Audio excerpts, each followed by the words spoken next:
Hi, my name is Ayla Towns, and the piece I have chosen to do is by Jeff Koons, and it is titled Split Rocker, measuring in about 37 by 40 by 35 feet. Jeff Koons has had this particular piece installed at 4 different locations. 2 locations I want to touch on later are when he had it installed at Versailles in 2008, and then in 2014 when it was at the Rockefeller Center. To start off though, my first impression of this piece was like, wow, that's a lot of flowers. I don't think it's that pretty. Interesting, but not very pretty. Which I found kind of funny because this piece is, like I said, made out of flowers. And flowers are typically seen as something of beauty. Also, like we mentioned in class early on, art a lot of the time is something that people think is supposed to be beautiful. So I just found it like kind of interesting, kind of funny. Another thing I found really interesting about this piece is that like it looks so carefully planned, but it's made out of flowers. It seems like there was so much control put into it by like the type of flowers and the design, but since it is made out of flowers and it's outside, Koons had to basically give up all of his control because no one knows what nature's going to do.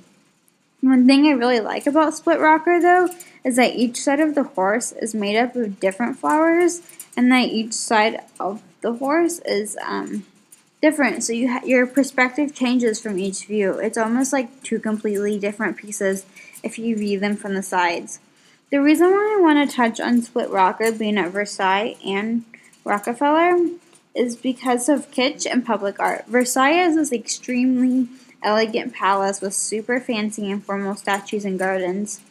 But since Koons is so known for his kitsch, I just found it kind of funny that he has this giant toy flower sculpture in a place of such high elegancy.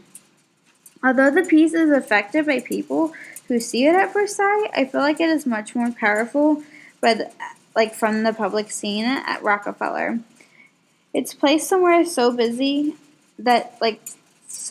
almost all day, every day, that people have to stop and look. And New York is such a busy place, electronic billboards, everything is almost electronic there. So with this piece, people are probably stopping and thinking about the rocker that they had or some other old toy they had as a kid, which I think would probably make them feel really nostalgic, and I don't know, it'd make me feel really happy. Split Rocker by Jeff Koons really encompasses a lot of the things that we talked about in Critical Perspectives, though. And I just thought it was kind of like an aha moment when I realized I could use what I learned. So I just thought that was really cool. Thanks for listening.